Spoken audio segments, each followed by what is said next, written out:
The Vancouver Canucks last season had a horrible season. We already know that. But head coach Rick Tocchet decided to leave in the offseason as well. We know that as well. But it left the Vancouver Canucks with a decision to make. Who is the new head coach? There was a couple of options. It could have gone Manny Malhotra, but they ended up going with the other option. I said there was a couple. There was only really two. Adam Foote. And so far, Adam Foote's system looks a little bit different, but also a little bit the same to Rick Tocchet's system, which is understandable. He was the assistant coach. But what's the difference?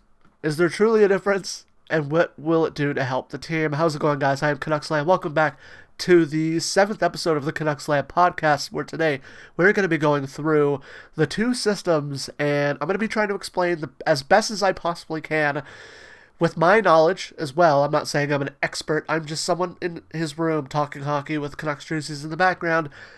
I play a little bit of hockey. I understand systems a tiny little bit. I didn't play high-level hockey, but I understand systems a tiny bit. I will do as best as I can explaining the systems, and if you guys do know a little bit more that maybe something I didn't say, let me know in the comments below, because that would be perfect. If I miss something and you guys say something in the comments, it's a perfect thing for people to go down. And look, for people who don't know systems too well, I'm here to explain it. I'm going to try my best. So this is going to be a little bit more of a YouTube video focused. We're not going to have this the normal podcast background here. We're going to be going straight to a full thing with a little face cam. But let's start with the topics. We're going to go through the topics before we get into it.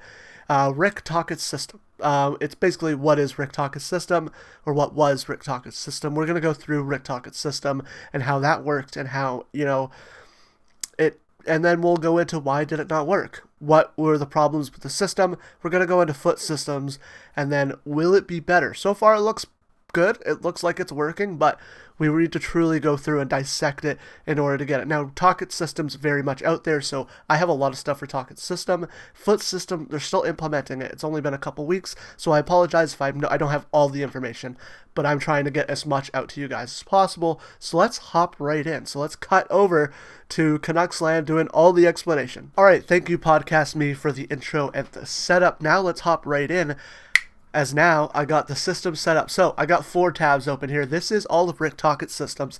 Now some of it is a little different. I tried to get as much information. I tried to decipher it. It's from words, not from visuals.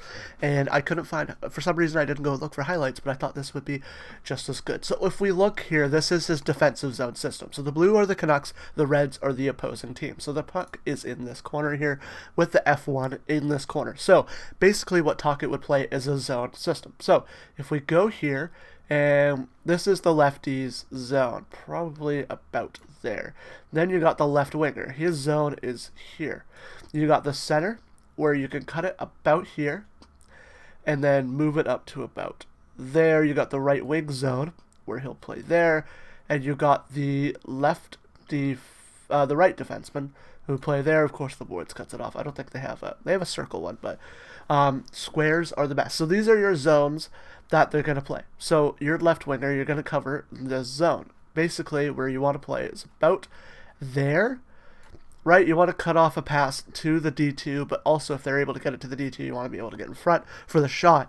Then you got the lefty. He's basically covering the guy in front of the net, but he's also, if the F1 moves the puck, can I grab the puck? If the F1 moves the puck down here, so we'll do a pass.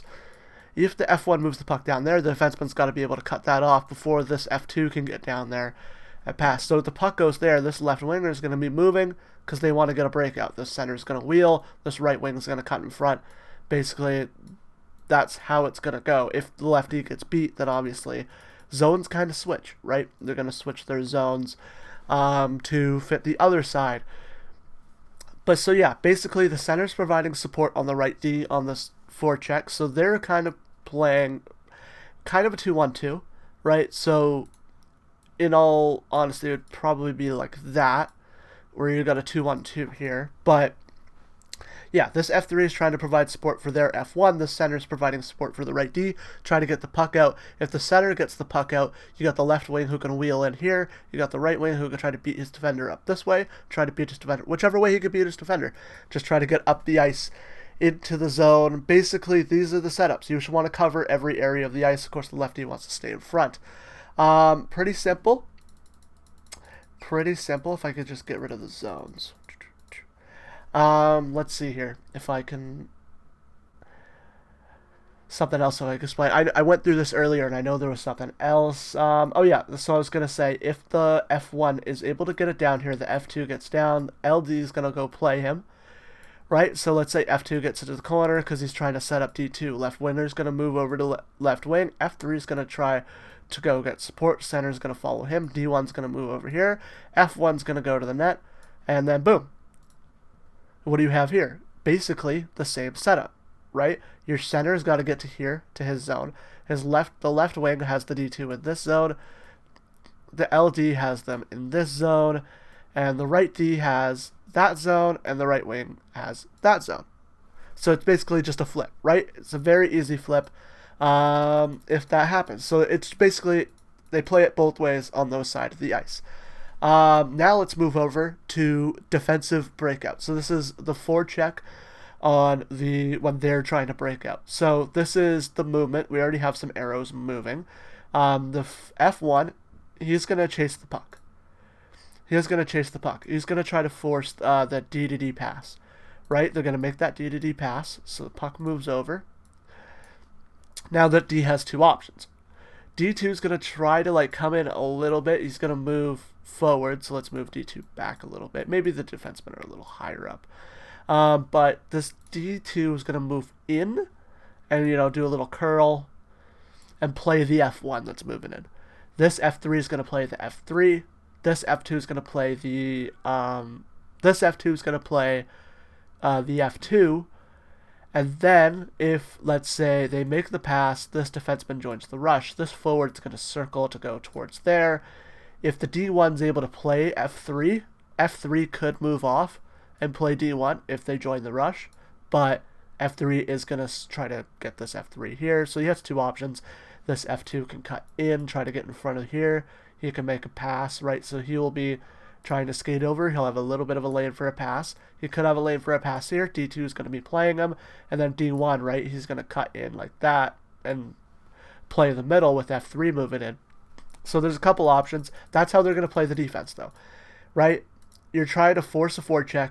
You're trying to force a turnover, but at the same time, you're also trying to get in good setup for a potential play. So you already have the potential plays here. A little bit forward, a little bit back. You're going to play the F1. If the F1 gets the pass, the F3, the F2 is going to move in. You got 1, 2, 3, 4 back when they have 3 coming in. And it's a, coloring the wrong thing. It's a 1-2-1 system. All right, sorry, I forget where I was. I was 1-2-1 system. I think that's where I was at the moment. But yeah, basically that's your coverages that you're going to be playing. And then it can transition on a forecheck technically into a 2-1-2. Why would they do that? Why would it change into a 2-1-2 in this circumstance instead of the 1-2-1? The reason it can change into a 2-1-2 is, look, the loose puck. They have a chance for a turnover. They're going to get a little extra aggressive on that. So the F1 is going to match up. So let's just use the skate. We'll do the F1's matched up there, matched up there, matched up there, matched up there, matched up there. Defensively, their zones are a little mismatched because it's obviously coming in on the forecheck. So what you have is the F2 has to play. F2 should probably play weak side, so let's get the puck back there. F2 plays weak side. So let's say these guys get into battle. F2 moves in here. The D2 is going to follow him. The reason he plays weak side is that if the puck squeaks out here, just barely, right? Of course, if it squeaks out far, their F2 is going to be there to grab it. If it squeaks out a little bit, F1's able to come out with it. He's got 2 guys on him. F3's probably driving the net. If F2 forechecks hard with D1 moving, boom, boom, you get a shot, right? That's why you play weak side, just because F2 has a chance. Let me just go back, actually. Yeah, so their F3 should be ahead of our F3. Of course, it would be best if F3's like this. If F1 wins the battle, boom, but their F3 should be ahead of our F3. There we go. Puck's in the corner. So it's still technically a 2-1-2 here. right? 2, 1, 2. F2 plays the weak side. Now, the D2 is probably going to be on him. So if the puck does end up moving here, and the puck's gone, grab a puck. The puck ends up moving here. F2 really has to like battle to get that puck.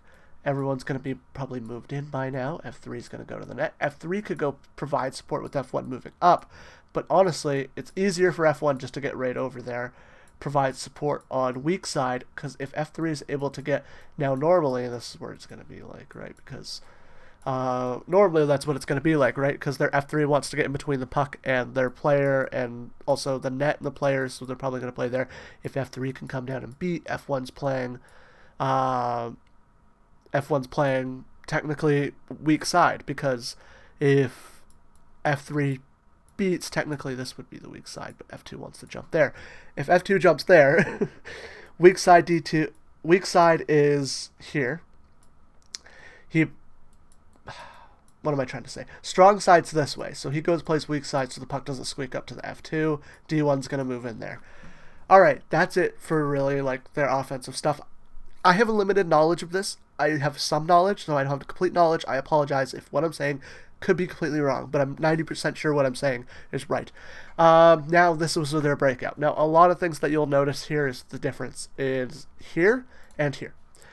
So with their breakout, same breakout, right? You got F3 moving in, you got F1 moving out, you got F2 on the half wall with D2 there. So the F1's going to play him, D2 is going to make the pass, and then D1 has a couple options, right? F2 can move in, and then it can be like a quick bang, bang to the F3. If F3 pulls really hard with that, you can try to stretch it out to F1, and then their D1, right? Though if it's the same system, their D1 will play the same thing. So, but with Tocchet, it would be really like, all this could happen, but then it would be, where's the shot? We're going to use a shot as a dump in here, right? It would be F3 moves it into this corner.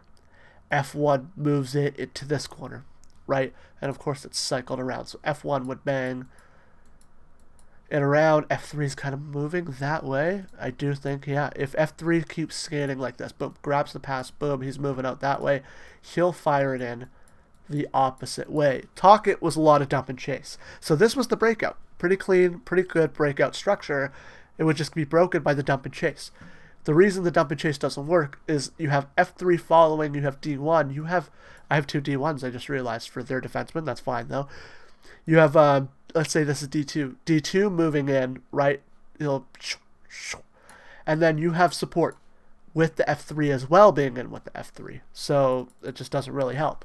So yeah, with the dump and chase, that just did not work for the Vancouver Canucks, and that's why I think Tocchet's system failed. So to get into why I think Tocchet's system failed, that is why I think that. Now, if I get over to here, this is the differences in Adam Foote's system. So, want me to go through what was the same before, or what is the same? The 1-1-2 system, I still think Adam Foote runs the 1-1-2 with the 2-1-2 switch up just in case. But here we have... only if there's a loose chance, right? You want to play the 2-1-2 when there's a loose chance. You don't play the 2-1-2 aggressively because you only have 3 guys back. It's an even drawback, and if one of your guys gets beat, it's an automatic odd man rush. When you play it passively so that you have more guys back, and then you play aggressively when you're able to have the chance where you think you're going to get offense. You don't play that when you know. So Adam Foote's, same thing. You're going to be covering zones. So this lefty is covering zone. This left wing is covering that zone. This right wing is covering that zone. I know he's a little far out. I think the zones are just a little messed up here, actually. Right? Same zones. But if you notice, well, the difference I made is it's a swarm defense is what he wants to do. He wants to feel like there's more guys. This lefty's playing a little bit more down. Now, do you think they can make a pass? Obviously, if F1's able to beat him, lefty's going to come play him. Left wing is his responsibility to move down.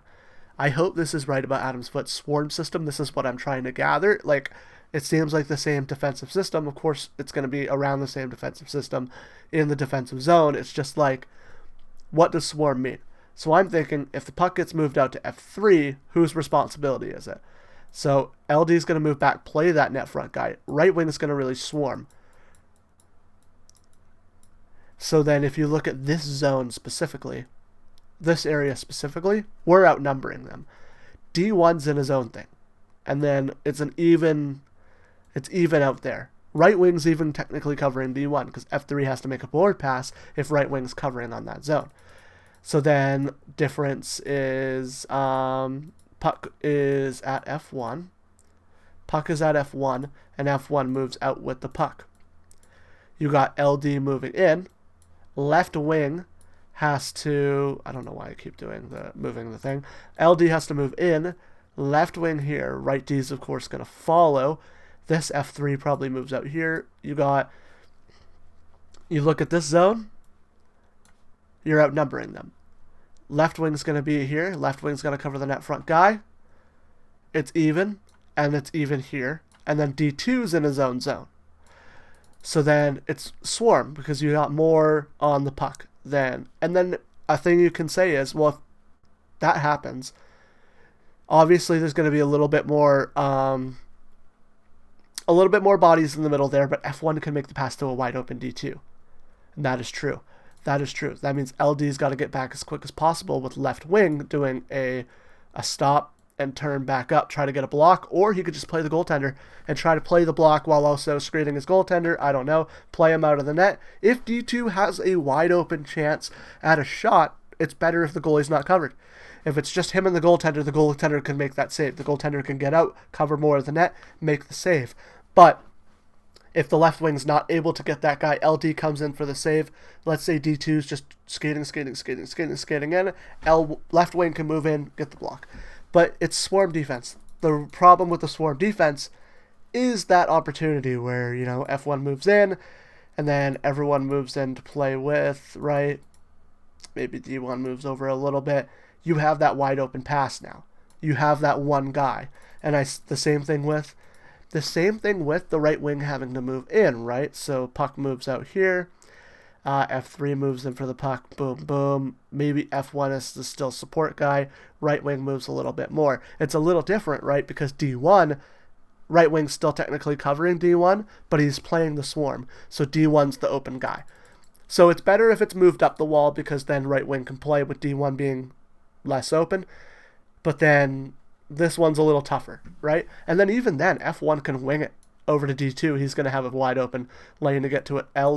Left wing moves there, lefty moves there. F2's probably going to move in there, right, and then it's going to be L1 and then the F3 like that. Just they have the wide open chance, and then so they'll always have an open guy if you're playing swarm defense. But the swarm defense also puts so much pressure on the F1, the F3. They really have to be good players. So only really worry about the superstars. Now the breakout.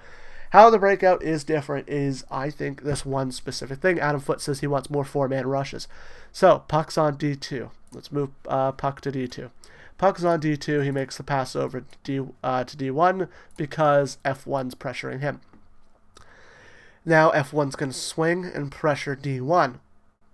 So that F3, let's say F3 and F3 are already there, and F1's already there. You got this guy playing there. Obviously, F1's going to try to wait a little bit, and then, let's say, boom, he moves in, they play. D2 would then jump on the rush. So then you got 4-on-4. 4-on-4. Now, it's technically not an on-man rush, but then let's say F3 is like, oh, I got to play D2. It leaves F3 wide open. You got a 3-on-2. You got, what other plays could there be? F2 beats his guy. Let's say D1 makes a pass over to F2. He chips it off the boards to F3, who's swinging. F1's moving in on the far side. Let's say he cuts to the middle. Let's say D2 is able to get his guy, but F2 breaks this guy, right? F2 makes the quick pass and gets right around this guy. Now you have numbers going up ice. You have a 4-on-3. So Adam Foote wants numbers up ice, so he wants more responsibility for that. Now, whose responsibility is to cover? It's F3. Now, I put these numbers on these players. Technically, I think he should be F3 in terms of entering the zone, right? Because he will be F1, he will be F2. F3 is the guy entering the zone last. when you draw it up. So technically F3, whoever's the last guy back, has to be responsible for covering the defenseman. So then, yeah, D2 jumps up. These two are in on their rush. This guy, let's say they make that pass, he moves in. Let's say D2 gets ahead of him. He now turns into F3 on the rush.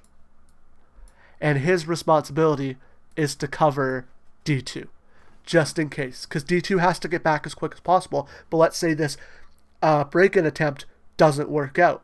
This breakout rush attempt doesn't work out, and they're coming back with numbers. You need F3 back. Usually F3 is your center, right? So usually F3 is your center. Your center is usually the guy swinging or the guy fast. It's usually the guy swinging. You could have someone who's faster swinging just in case for, matchups. But yeah, usually this is your center. But the wingers also have responsibility to cover your defenseman when you have to, because if you're the last guy in.